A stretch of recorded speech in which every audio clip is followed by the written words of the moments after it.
Olá, vamos continuar a nossa leitura do livro A Imitação de Cristo, escrita por Thomas de Kempis. Nós estamos no primeiro livro, que é o livro 1, Conselhos Úteis para a Vida Espiritual. Nós paramos no número 4, Sabedoria e Prudência nas Ações. Antes de darmos sequência, eu te convido a um Pai Nosso. Pai nosso que estais nos céus, santificado seja o vosso nome. Venha a nós o vosso reino. Seja feita a vossa vontade, assim na terra como no céu. O pão nosso de cada dia nos dai hoje, perdoai as nossas ofensas, assim como nós perdoamos a quem nos tem ofendido. Não nos deixeis cair em tentação, mas livrai-nos do mal. Amém. Ave Maria, cheia de graça, o Senhor é convosco. Bendita sois vós entre as mulheres, bendito é o fruto do vosso ventre, Jesus. Santa Maria, Mãe de Deus, roga a Deus por nós, pecadores, agora e na hora da nossa morte. Amém. Glória ao Pai, ao Filho e ao Espírito Santo, assim como era no princípio, agora e sempre, por todos os séculos dos séculos. Amém. Glorioso São José, modelo de todos os que se dedicam ao trabalho, obtende-me a graça de trabalhar com espírito de penitência para expiação dos meus numerosos pecados, de trabalhar com consciência, pondo o culto do dever acima de minhas inclinações, de trabalhar com recolhimento e alegria, olhando como uma honra, empregar e desenvolver pelo trabalho os dons recebidos de Deus, de trabalhar com ordem, paz, moderação e paciência, sem nunca recuar perante o cansaço e as dificuldades, de trabalhar sobretudo com pureza de intenção e com desapego de mim mesma, tendo sempre diante dos olhos a morte e a conta de que deverei dar, do tempo perdido, dos talentos inutilizados, do bem omitido e da vã complacência nos sucessos, tão funesta obra de Deus. Tudo por Jesus, tudo por Maria, tudo a vossa imitação, a patriarca São José, tal será a minha divisa na vida e na morte. Amém. Sabedoria e prudência nas ações. Não devemos dar ouvidos a muitas conversas ou sugestões, mas com cautela e paciência refletir sobre as coisas de acordo com a vontade de Deus. Nossa, já abre assim, né? Infelizmente, nossa fraqueza é tanta que muitas vezes preferimos pensar e falar mal a pensar e falar bem dos outros. Os que são perfeitos não dão crédito facilmente a tudo o que lhes dizem, porque sabem que a fragilidade humana é inteiramente inclinada para o mal. Gênesis, capítulo 8, versículo 21. E não raro, peca por palavras. É muito sábio guardar-se da precipitação em tudo quanto fizer e não se apegar de maneira inflexível às próprias opiniões. Também é sábio não acreditar em tudo o que se ouve, bem como não dizer apressadamente a outros o que se ouviu ou no que se crê. Peça conselho a um sábio, uma pessoa conscienciosa, e procure se instruir com alguém melhor do que você, em vez de seguir seus próprios pensamentos. Uma vida decente torna o homem sábio diante de Deus e lhe dá experiência em muitas coisas. Quanto mais humilde for o homem e quanto mais submisso a Deus, tanto mais prudente ele será em seus afazeres e desfrutará de grande paz e tranquilidade no coração. Finalizamos o número 4. Quão tênue é essa linha da sabedoria, não é mesmo? Mas o que mais me chamou a atenção aqui já veio aqui logo na entrada. Não devemos dar ouvidos a muitas conversas ou sugestões, mas com cautela e paciência refletir as coisas de acordo com a vontade de Deus. A gente precisa aprender, né? E quando começa a se aprender a escutar a voz de Deus, as coisas começam a ficar um pouquinho só mais fáceis. Não, mas doce ilusão, né? Quem procura facilidade. Enfim, acho que nós temos um tempinho. Eu vou continuar aqui no número 5. A leitura das Sagradas Escrituras. Nas Sagradas Escrituras devemos buscar a verdade e não a eloquência. Todas as suas partes devem ser lidas com o mesmo espírito em que foram escritas. Nelas devemos buscar nosso proveito espiritual e não a sutileza da linguagem. Devemos ler livros simples e piedosos, com o mesmo interesse com que lemos livros sublimes e profundos. Não se deixe impressionar pela autoridade do autor, seja ele muito ou pouco instruído. Antes, deixe que o amor à verdade pura o atraia à leitura. Não procure saber quem disse isto ou aquilo. Tão somente esteja atento ao que é dito. O homem passa, mas a verdade do Senhor permanece para sempre. Deus nos fala de diferentes maneiras e sem acepção de pessoas. Nossa curiosidade muitas vezes nos impede de ler as Escrituras sempre que queremos examinar e discutir aquilo que não deveria tomar muito de nossa atenção. Se quiser tirar proveito do que lê, leia com humildade, simplicidade e fé, sem jamais desejar a reputação de sábio. Pergunte livremente e ouça em silêncio as palavras dos santos.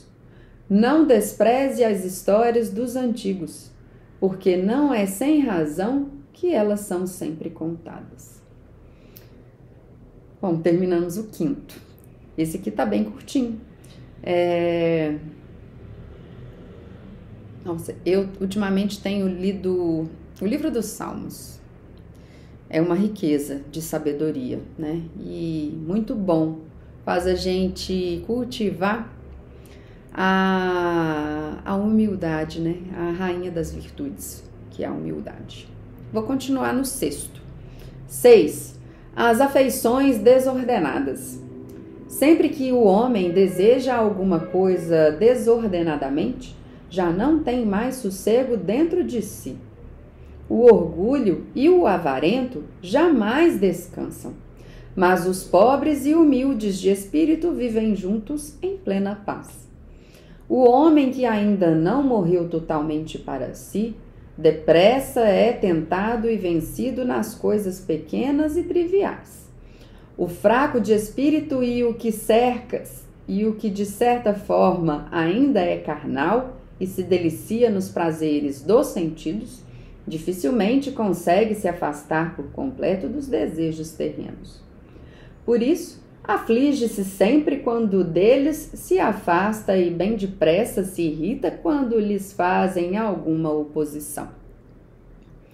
Quando se deixa levar por sua inclinação, logo o remorso aflora a consciência e lhe tira o sossego, porque se rendeu à sua paixão, que nada lhe serve para alcançar a paz que buscava. A verdadeira paz de coração se conquista resistindo-se às paixões e não cedendo a elas. O homem carnal e afeiçoado às coisas externas não tem paz no coração. O homem espiritual e piedoso, este tem paz. 7. Fuja da vã esperança e do orgulho. O insensato é o homem que coloca sua confiança no homem ou nas coisas criadas por ele. Não se envergonhe de servir a outros por amor a Jesus e de ser considerado pobre neste mundo. Não confie em você mesmo, mas coloque sua esperança em Deus. Faça o que estiver a seu alcance e Deus o ajudará em sua boa intenção.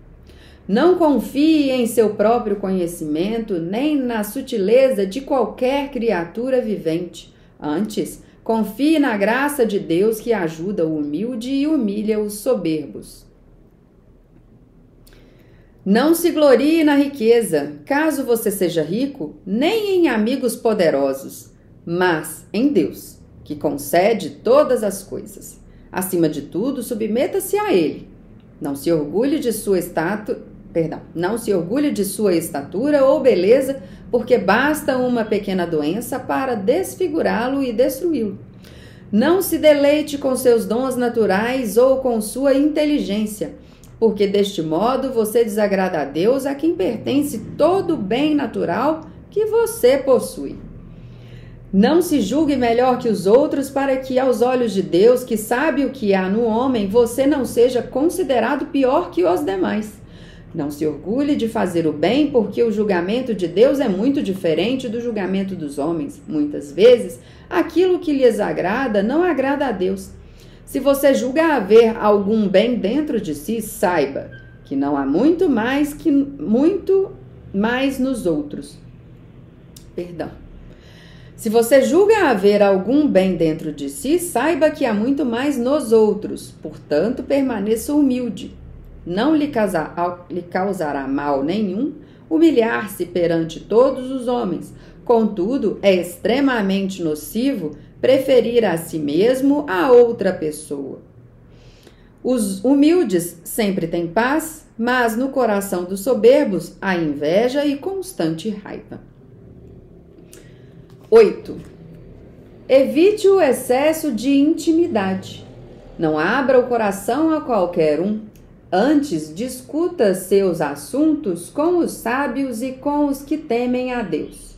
Não converse muito com jovens e desconhecidos. Não bajule os ricos e não queira destacar-se diante de personagens ilustres.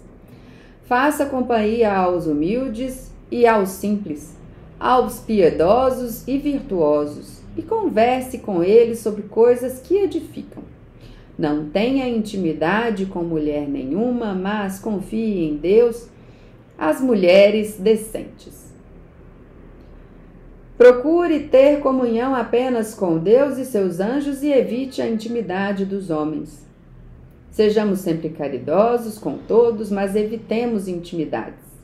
Às vezes, uma pessoa a quem não conhecemos é muito estimada porque outros falam bem dela, mas sua presença desagrada a quem a observa.